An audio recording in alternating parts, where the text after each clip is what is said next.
Mula bukas, sa araw-araw nang maglalabas ng datos ang Health Department ng mga nagkakasakit sa puso, na stroke, inatake ng asma at nasabugan ng paputok ngayong holiday season.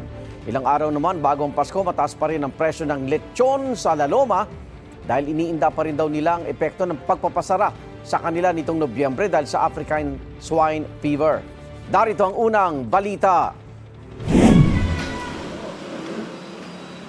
Tuwing Noche Buena o Medianoche, bida sa ilang handaan ang lechon.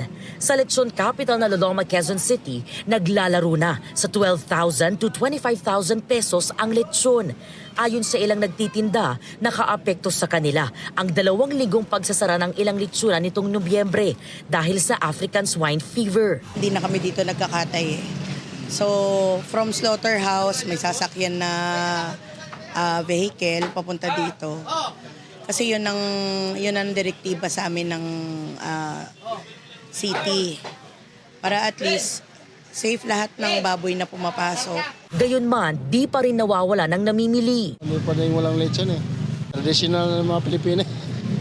Ngayong kabi-kabila na ang handaan, paalala ng Department of Health, ingatan ang kalusugan. Kadalasang tumataas ang insidente ng atake sa puso, alta presyon at stroke tuwing holiday season. Dapat daw maghinay-hinay sa mga pagkaing mamantika o di kaya'y sobrang alat o tamis. At kung maaari, iwasan din ang bisyo gaya ng paninigarilyo at pag-inom ng alak. Bilang bahagi ng Ligtas Christmas Campaign, iikot sa mga ospital si Health Secretary Ted Herbosa. Mula December 23 to January 5, araw-araw na maglalabas ang DOH ng datos ng mga nagkakasakit sa puso, nasustroke, ina-asthma, gayon din ang mga naaaksidente sa kalsada at nasasabugan ng paputok.